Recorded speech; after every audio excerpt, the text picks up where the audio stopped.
그를 보고 그에게 경배하러 왔노라 하니 헤롯 왕과 온 예루살렘이 듣고 소동한지라.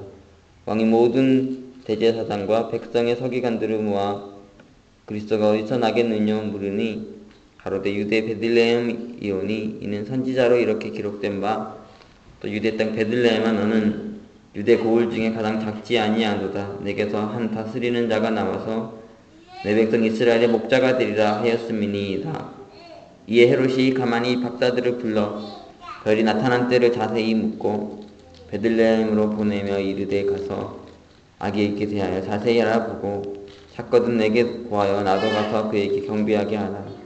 박사들이 왕의 말을 듣고 갈새 동방에서 보던 그 별이 문득 앞서 인도하여 가다가 아기 있는 곳 위에 머물러 섰는지라. 저희가 별을 보고 가장 크게 기뻐하더라.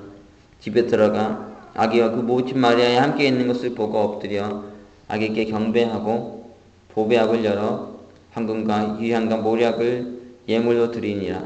꿈에 헤롯에게로 돌아가지 말라 지시하심을 받아 다른 길로 고국에 돌아가니라. 오늘 마태복음 2장은 동방박사가 예수님의 탄생을 알고 예수님께 경배하러 찾아와서 일어난 일에 대해서 기록을 하고 있습니다. 그런데 2장 1절을 보면 이렇게 시작되죠. 헤롯 왕 때에 예수께서 유대 베들레헴에 나심에. 여기서 헤롯 왕 때라고 말하는 마태의 분명한 의도가 있습니다. 당시에 이제 유대인의 왕은 헤롯이었죠.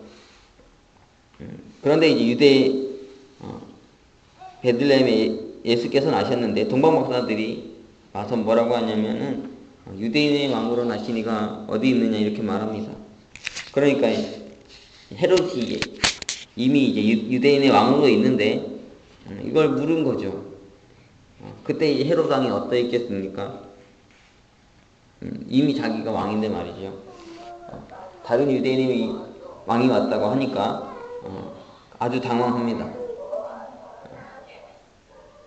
그러니까 이 본문에서 이 마태는 진정한 유대인의 왕이 누구냐를 지금 말하고 있는데요. 그러니까 헤롯 왕이냐 예수냐 그것을 얘기하고 있어요. 그런데 우리가 예수님에 대해서도 잘 알아야 되지만 이 헤롯 왕이 어떤 왕이었나 한번 알 필요가 있습니다. 헤롯 왕은 그는 어떻게 유대인이 왕이 됐는가? 헤롯 왕은 이두메 출신이었어요. 이두메 하면은 이게 헬라어인데요. 원래는 구약에는 에돔이라고 기록되어 있고 이게 이제 헬라어 표기가 되면서 이두메로 이렇게 표기가 된 거예요. 에돔은 또 누구냐면 야곱의 형이었죠. 구약에 보면은 동생인 야곱에게 팥죽 한 그릇에 장자권을 팔았던 자가 에서였고요. 그의 다른 이름이 에돔입니다. 그러니까 헤롯은 누구냐면 이 에서의 후손인 거죠. 야곱에게 팥죽 한 그릇에 장자권 팔았던 그 에서의 후손이 바로 헤롯 왕이었던 거예요.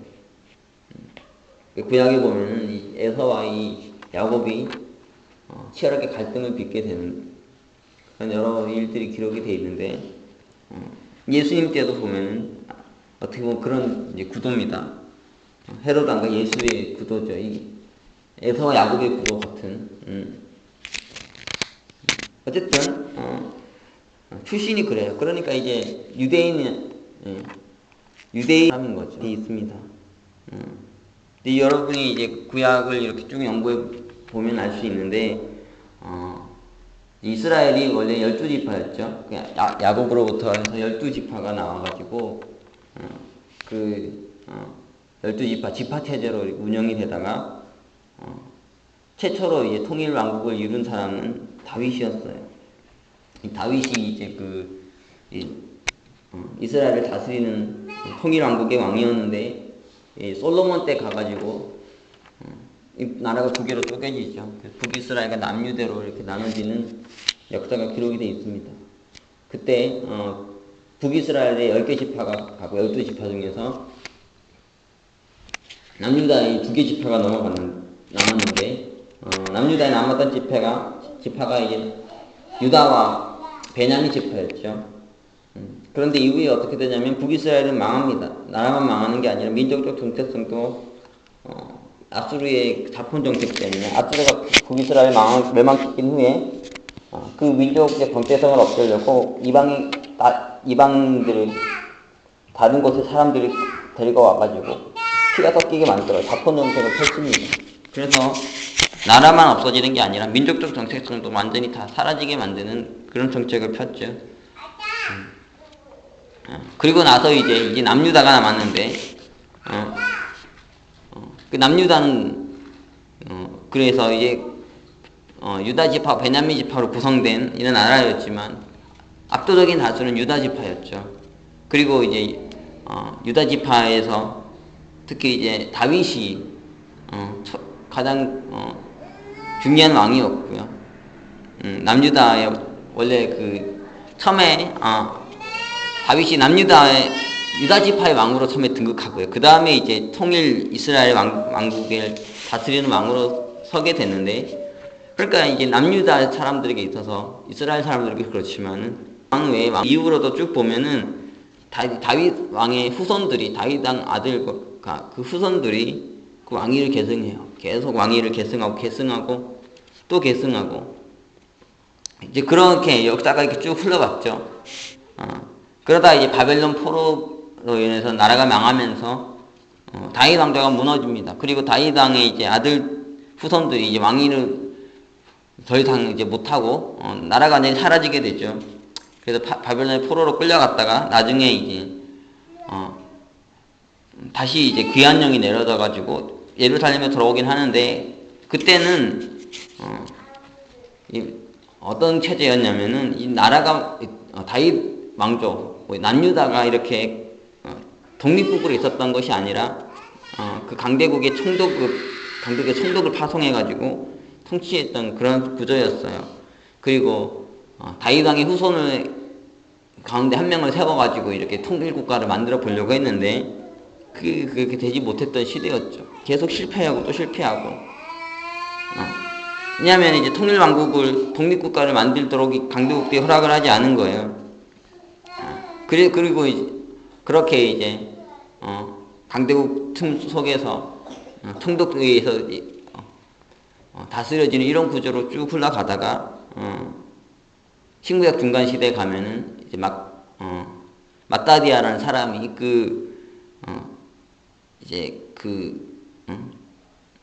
반발하고 일어나가지고 그런 강대국들이 또 자세한 건 이제 연구해 보면 알 수 있는데요. 하여튼 강대국들이 이렇게 신앙적인거나 또 여러 경제적으로나 정치적으로나 너무 압박을 많이 가했고, 그래서 반발하며 일어나서 뒤에 이제 그 아들 중에 한 명인 시몬이라는 사람, 그 별명이 마카비였는데 이게 망치라는 뜻인데 아주 용맹하고 사자 같고 싸움을 잘하는 아들이었어요. 하여튼 그 아들이 그 아버지가 돌아가시고 나서 바로 이어받아서 그 통일왕국은 아니요, 통일왕국이라기보다는 하여튼 이제 왕조를 세우는 독립국가를 세우는 이런 역사가 일어납니다. 그래가지고 다윗 왕조가 아니라요, 이제 마카비 가문에서 이제 왕이 나오는 그런 잠시의 그런 상황이 있었죠. 하지만 그런 상황에서도 유대인들 안에 있는 갈망은 뭐였냐면은 다윗 왕가에서 이렇게 그 후손 중에서 왕이 나와가지고 이스라엘을 다스리는 그런 소망을 다 품고 있었어요. 그런데 이제 헤롯은 어떤 자였냐면 그 정통 유대인도 아니었고, 그렇죠. 유다 지파도 다윗 가문의 후손도 아니고 그랬던 사람인데 지금은 어떠냐면 유대인의 왕이 돼 있죠. 어떻게 유대인의 왕이 됐냐면은 먼저는 이제 그 이두메인들 설명했는데 에돔에서의 후손들인데 이들이 이제 마카비에 의해서 공격을 받고 이후에 이제 마카비 아들 중에 요한 힐카누스 1세가 있는데 거기에 의해서 점령이 돼요. 그리고 이 힐카누스가 어떻게 하냐면 강제로 이제 할례를 시켜가지고 집단으로 이제 유대교로 개동시키는 그런 일이 일어났습니다. 그러니까 그때 이제 잠시 이렇게 편입되게 된 거죠. 그 힐카누스 1세 그 마카비 왕조에 의해 가지고 이두메 땅이 이렇게 남유다 땅으로 이렇게 들어오게 되는 그때 이제 그런 역사적 움직임 속에서 이렇게 헤롯 아버지도 이렇게 그 남유다의 그 하나의 사람으로 이렇게 들어오게 된 거예요. 그리고 여러 이 헤롯 여기 나오는 헤롯은 어떠냐면은 로마의 그 내부 유대 자세하게 설명하려면 긴 얘기이기 때문에 어떻게 로마에게 뇌물을 바쳐가지고 왕이 됐나 그런 건 한번 이렇게 다 연구해 보면 되죠. 어쨌든 그러니까 유대인들이 세운 왕이 아니었고요. 유대인들이 인정하는 왕이 아니었고 이 로마의 뇌물을 바쳐가지고 로마 원로원의 뇌물 바쳐가지고 황제들에게 잘 보이고 해서 왕이로 된 거예요. 그리고 왕이 된 이후에도 로마에 절대 충성하면서 그 왕의 자리를 안 뺏기려고 정말 로마에게 처신을 잘했던 세금도 잘 바치고 이랬던 사람이었습니다. 어쨌든 이렇게 해서 이제 다윗 왕의 후손으로서 이렇게 해가지고 제대로 이렇게 왕으로 세워졌던 게 아니라 출신도 이방인이었고요. 그리고 뇌물 바쳐서 왕이 됐던 그런 사람이었죠. 그러니까 크게 보면 이 헤롯 왕에게 두 가지 있어서 컴플렉스가 있었다 보면 됩니다. 첫 번째는 이제 종교적으로 신앙적인 면에서는 그러니까 정통 유대인이 아니니까요. 그 유대인의 신앙을 계승한 사람이 아니었다는 그래서 이제 유대인으로 인정받지 못하는 그런 점이 있고요. 또 혈통적으로도 뭐 비슷한 의미이긴 한데 어쨌든 그가 왕이긴 하지만 다윗 왕의 후손이 아니라는 것 그런 문제에 대한 이런 의식을 늘 가지고 살았던 것 같습니다. 그래서 이제 그가 이런 종교적인 컴플렉스, 자기가 유대인이 아니라는, 유대인을 인정받지 못했다는 이런 부분에 대해서는, 어떻게 이 문제를 해결하려면 솔로몬 성전보다 더 화려한 그 성전을 짓죠. 정말 의리의리한, 예수님이 돌아가신 이후 한참 후에 나중에 이 나라가 다 완전히 로마에서 멸망당할 때까지 계속해서 지어야 됐던 그 성전, 의리의리한 성전을 지어서 그런 어떤 뭐라 그럴까요? 역사적으로 이렇게 정말 뭘 남기는 이런 일을 하려고 했던 사람이고, 사람들도 이 종교 지도자들이지 않습니까? 그들을 위해 막 파리 목숨처럼 죽이고, 그래서 자기한테 맞는 이런 대제사상 세워가지고 이런 이제 대제사장과 성전을 주물럭주물럭 하려고 했던 종교를 할 때 그런 행동을 했습니다. 그리고 혈통적으로는 자기가 다윗 왕의 후손은 아니죠. 그렇지만 바벨론 포로기가 이후에 최초로 이제 세워졌던 유대 왕국 하스모니안 가문인데 이 마카비 가문이죠. 거기에 미리암 1세라는 이 딸이 하나 있었는데 거기와 결혼해가지고 이 왕가랑 이렇게 혈통을 맺은 거예요. 그래서 이제 그런 걸로 이제 자기의 이런 자기 가지고 있는 어떤 컴플렉스를 극복하려고 했던 거죠.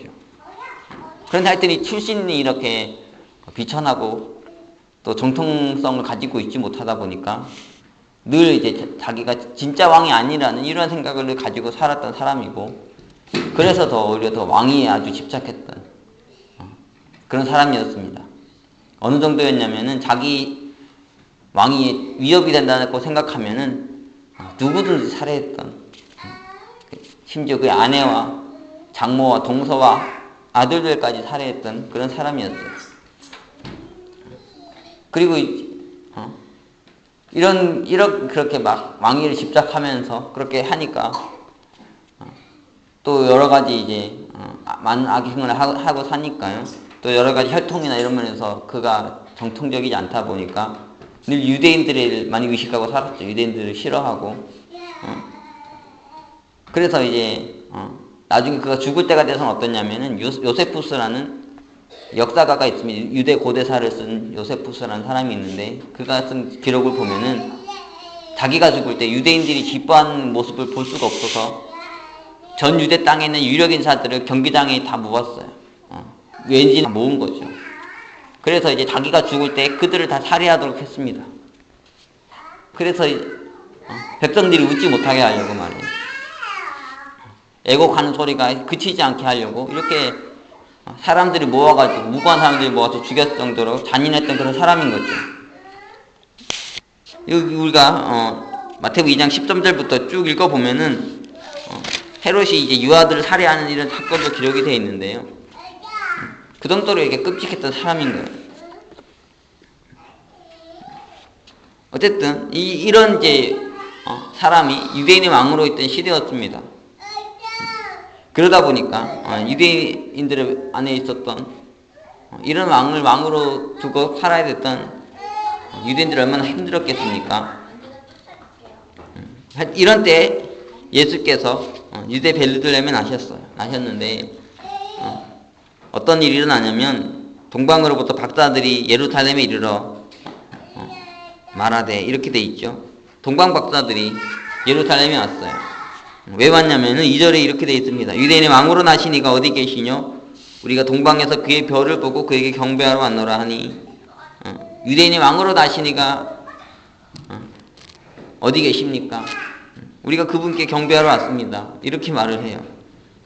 그 동방 박사들이 유대인의 왕으로 나시니 메시아를 경배하기 위해서 예루살렘에 방문하는 일이 일어났죠. 헤롯이 3절 보면 이렇게 돼 있습니다. 헤롯 왕과 온 예루살렘이 듣고 소동한지라. 사람 막 난리가 난 거예요. 소동이 일어났습니다. 헤롯 입장에서는 자기가 멀쩡하게 유대인의 왕으로 있는데 말이에요. 자기에게 경배해야 되는 건데 다른 유대인의 왕을 말하고 있죠. 이 유대인의 왕은 약속된 메시아를 말하는 것이죠. 그러니까 이제 이 동방 박사의 말이 얼마나 당황스러웠겠습니까? 얼마나 큰 위협으로 느꼈어요. 왕권에 대한 집착이 그렇게 강한 사람이었는데 이 새롭게 난 유대인의 왕이 얼마나 그에게 큰 정치적인 위협이 됐겠냐고요. 그래서 결국은 이 예루살렘 인근에 있는 이 아이들을 막 몰살시키는 그런 이제 끔찍한 일까지 범하죠.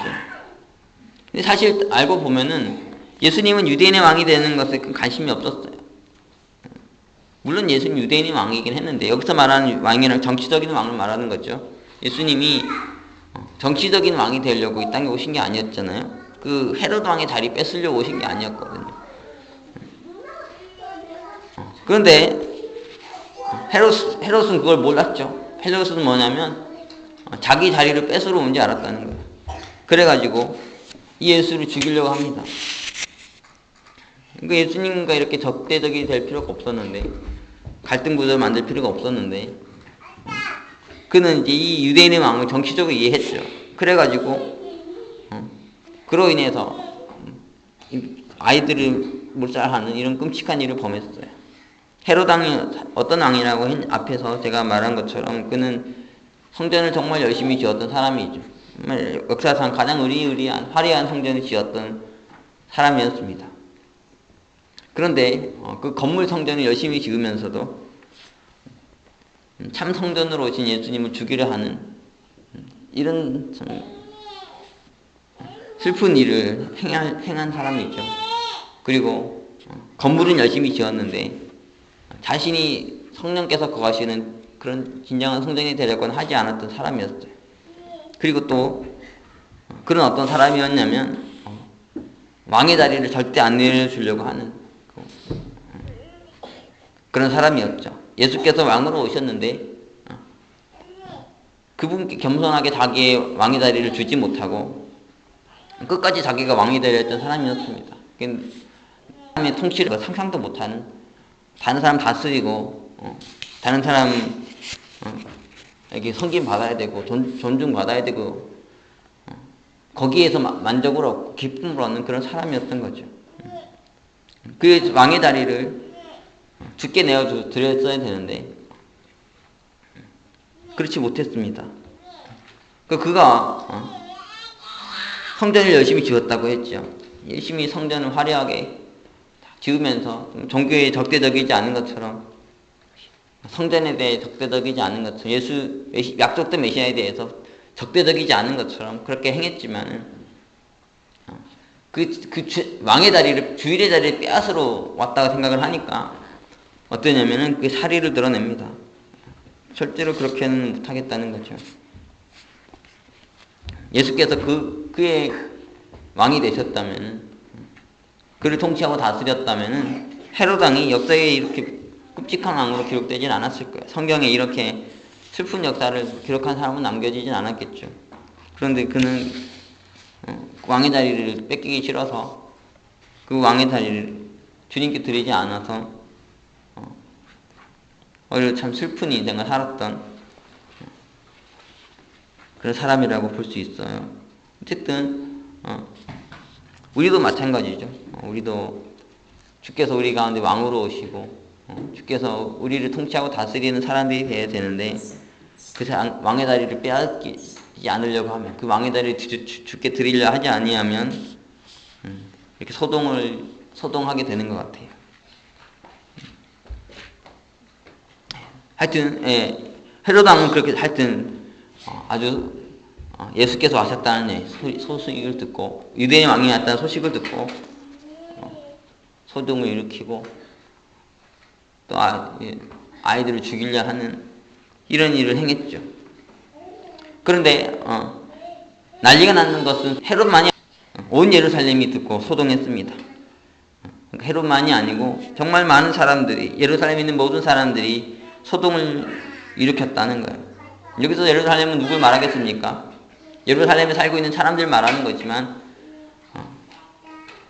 사실 이제 그 당시 예루살렘에 살았던 사람들 대부분은 이 성전과 관련된 사람이었습니다. 그러니까 성전을 이렇게 다스리는 사람들, 성전의 지배계층들, 여기서 소동이 난 거죠. 대제사장과 백성의 서기관들, 사절보면 그렇게 되어 있습니다. 왕이 모든 대제사장과 백성의 서기관들을 그리스도가 어디서 나겠느냐 물으니, 그러니까 이 대제사장과 서기관들도 난리가 난 거죠.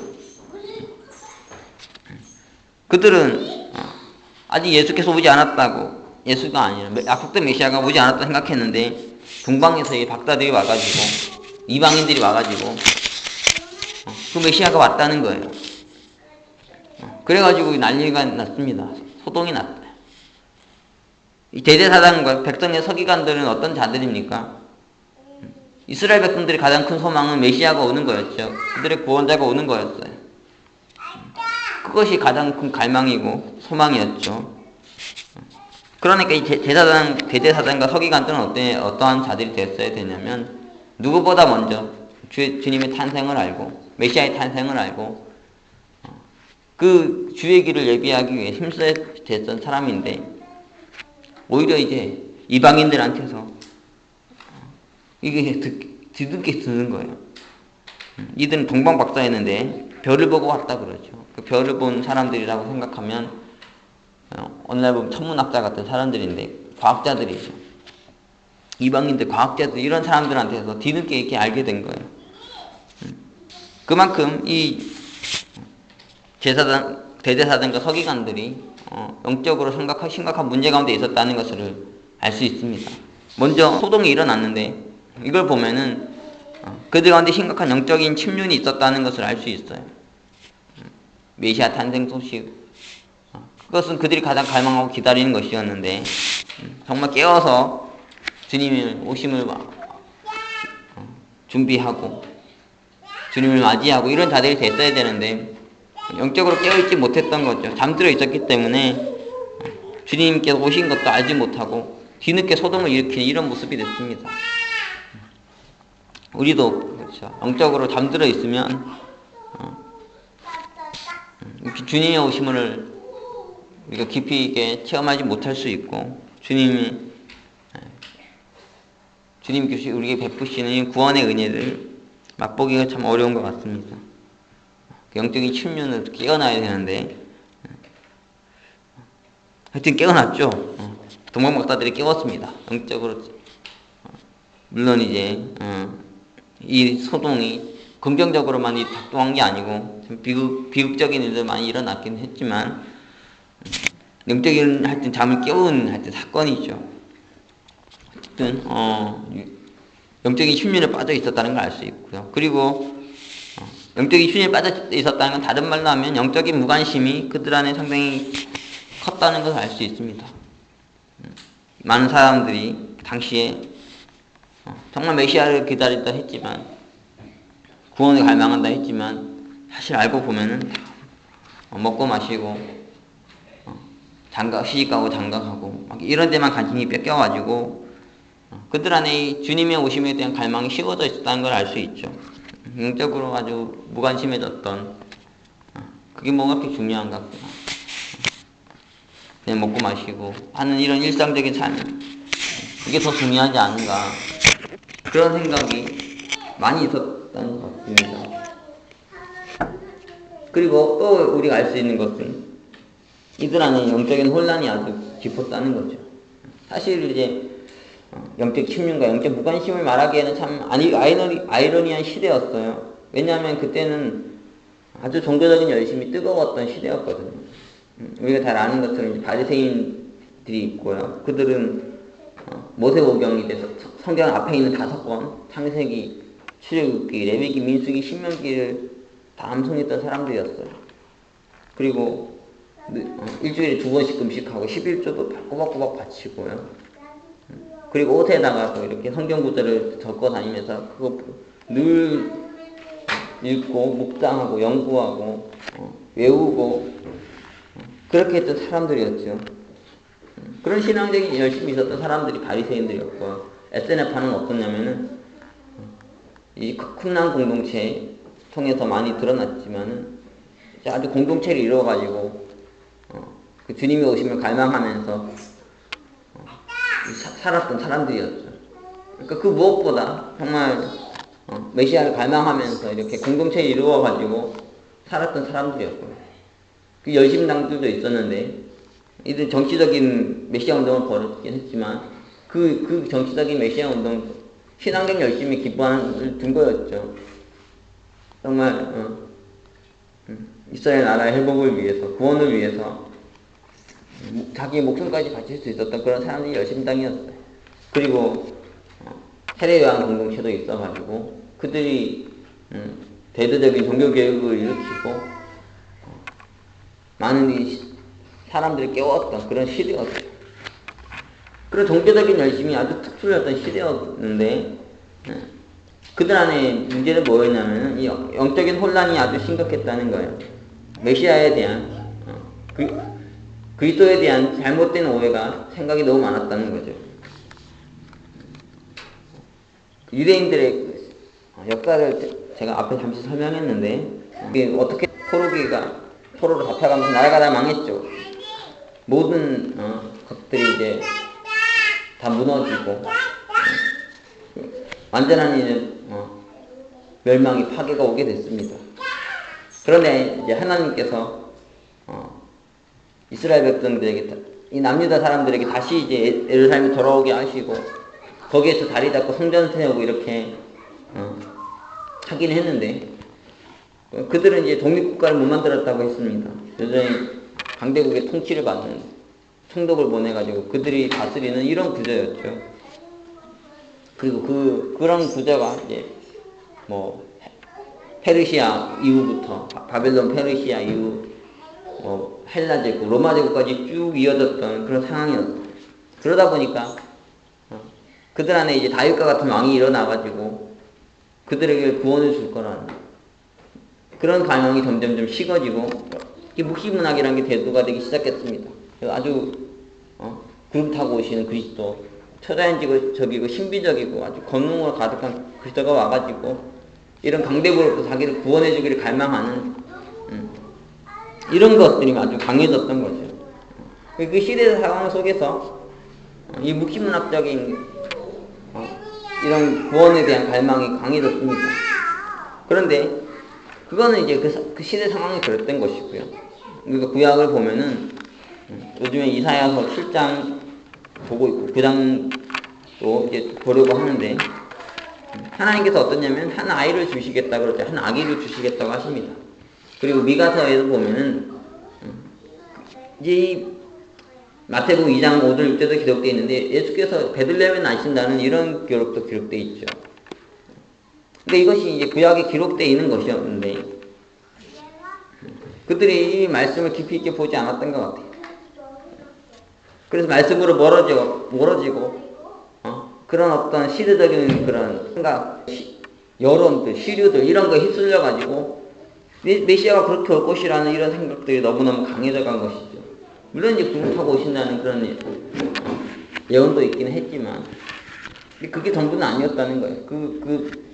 압도적으로 이사야 선지자나 미가 선지자 보면은 아기가 베들레헴에 태어난다는 이 분명한 예언이 주어져 있었던 거죠.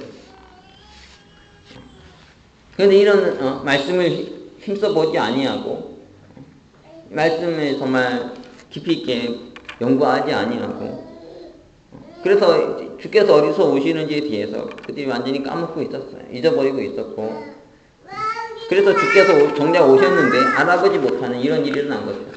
로마서 10장 2절 보면은 바울이 이렇게 말합니다. 내가 증거하노니 저희가 하나님께 열심히 있었으나 지식을 좇은 것이 아니니라. 그들이 정말 종교적인 열심히 있긴 했는데 그것이 하나님에 대한 열심히 있긴 했는데 참된 지식을 좇은 게 아니었다는 거예요. 정말 성경에 기초한 게 아니었다는 거죠. 하나님 말씀에 기초한 게 아니라 잘못되어 있었다는 거죠. 호세아서 4장 6절 보면 이렇게 되어 있습니다. 내 백성이 지식이 없으므로 망하는도다. 내가 지식을 버렸으니 나도 너를 버려 내 제사장이 되지 못하게 할 것이요 내가 내 하나님의 율법을 잊었으니 나도 내 자녀들을 잊어버리리라. 이스라엘 백성들이 망하고 되는 우리의 인생, 우리의 삶이 위기가 오게 되는 문제는 무엇이냐면 지식이 없어지는 거죠. 하나님 말씀에 대한 지식이 없어지는 거. 성경 멀리하고 하나님 말씀 가까이 보지 않은 여기에서 모든 위기가 오게 된다는 거예요. 당시 종교 지도자들도 말씀 열심히 본다고 했지만 자기들이 보고 싶은 것만 보고 자기들이 듣고 싶은 것만 듣고 정말 하나님 말씀을 깊이 있게 보면서 그것을 붙들고 그 말씀대로 살려 하지 아니하고 그 말씀대로 자기를 준비하지 아니하고 그런 이제 잘못된 모습들이 많이 있었던 거죠. 지식이 없었어요. 참된 지식. 오늘날도 교회도 보면은 많은 사람들이 교회에 나오지만 정말 말씀을 사랑하고 말씀을 연구하고 묵상하고 말씀대로 살려고 하는 사람들을 찾아보기 참 어려운 것 같습니다. 예수님을 믿고 정말 구원받고 변화된 사람들 안에 어떤 갈망이 있어야 되냐면은 정말 성경을 더 알고 싶은 마음이 있어야 되죠. 왜냐하면은 하나님을 알기 위한, 예수님을 알기 위한 가장 중요한 통로가 성경이니까, 하나님 말씀이니까. 그러니까 너무 이렇게 그것에 대한 깊은 갈망과 거기에 대한 열심이 있어야 되는데 그렇지 않은 사도 바울도 자기를 어떻게 표현했냐면 사도 바울이 정말 열심히 있는 자였지 않습니까? 그런데 말씀보다는 조상들이 전통과 유전에 더 열심히 있었다는 거예요. 그러니까 말씀을 사랑하고 해야 되는데 그런 신앙이 아니라 다른 것을 더 사랑하는, 다른 것을 더 추구하는 이런 모습이 있는 거죠. 말씀을 정말 사랑해야 되는데 근데 오늘 많은 그리스도인들 보면은 주일날 교회 한번 나와가지고 설교 한번 듣고 그것으로 자기 신앙의 모든 것을 다 한 것 같죠. 자기가 하나님 앞에 바로 서 있는 것과 생각하는 경우가 너무 많아요.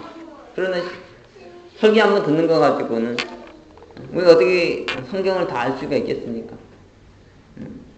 그리고 이 예수님 오심을 보지 못했던 대제사장과 서기관들 같은 이런 문제를 일으킬 수 있죠. 이들은 어떤 자들이었냐면 정말 성경을 늘 가까이 하고 보고 연구하고 묵상하는 사람들이었음에도 불구하고 크게 실수했습니다. 그런데 우리처럼 말씀도 잘 보지 않고 말이죠. 한 주에 한 번 정도 주일 예배 나서 설교 듣고 그거 정도에 만족하면서 어떻게 이 유대인들 같은 이 종교 지도자 같은 이 문제를 안 일으킬 수 있겠냐는 거예요. 있는 거 아니에요. 이사야서 11장 9절 보면 이런 말씀이 있습니다. 나의 거룩한 산 모든 곳에서 해림도 없고 상함도 없을 것이니 이는 물이 바다를 덮은 같이 여호와를 아는 지식이 세상에 충만할 것임이니라. 여호와를 아는 지식이 세상에 충만하게 될 때 해함도 없고 해림도 없고 상함도 없는 이런 세계가 오게 된다는 거죠. 모든 영혼들이 소망하는 구원이 하나님 나라가 오게 된다는 거예요. 그 모든 게 여호와를 아는 지식이 충만해질 때 가능한 것인데 역으로 우리가 이 지식이 없어지면 이 종교 지도자들 같은 위기를 겪게 되는 것 같아요. 우리가 이제 성탄절을 계속 향해서 가고 있는데 이 기간 동안 이 종교 지도자들의 문제, 헤롯 왕의 문제 하나하나 생각해 보면서 우리가 돌아보고 또 주님이 오시면 깊은 의미를 잘 준비해서 정말 은혜로운 성탄을 맞이할 수 있기를 기도합니다. 오늘 말씀을 다시 한번 이렇게 깊이 묵상하면서 성탄절을 통해서 큰 은혜를 누리는 그런 저와 여러분이 될 수 있기를 기도하겠습니다. 하나님 주님, 오늘 우리가 귀한 말씀을 나누었습니다. 주께서 유대인의 왕으로 메시아로 오셨지만 거짓된 헤롯 왕이 유대를 다스리고 있고 또 영적으로 잠들어 있는, 영적으로 혼돈에 빠져 있는 종교 지도자들이 이 주님의 오심을 알지 못하고 준비하지 못했던 이 비극의 역사를 우리가 보았습니다. 주님, 우리 또한 이런 모습이 없는지 깊이 있게 돌아보게 하여 주시고 동방박사처럼 주님의 오심을 알고 주님께 합당한 찬양과 경배를 돌려드릴 수 있는 저희가 되게 하여 주시옵소서. 무엇보다 우리가 또 주님 말씀을 사랑하게 도와주시고 주님 말씀 통해 올바른 가짐으로 참된 성탄의 의미를 알고 주님을 섬기고 주님을 알아볼 수 있는 귀한 자들이 될 수 있게 인도하여 주시옵소서. 귀한 예배 가운데 함께 하시고 또 귀한 은혜 주셔서 감사드리며 성탄절 기간 동안까지 가는 이 기간 동안 더 말씀을 묵상하며 그 성탄의 은혜를 누릴 수 있는 저희가 되게 하여 주시옵소서. 귀한 말씀 주셔서 감사드리며 예수 그리스도의 이름으로 기도합니다. 아멘.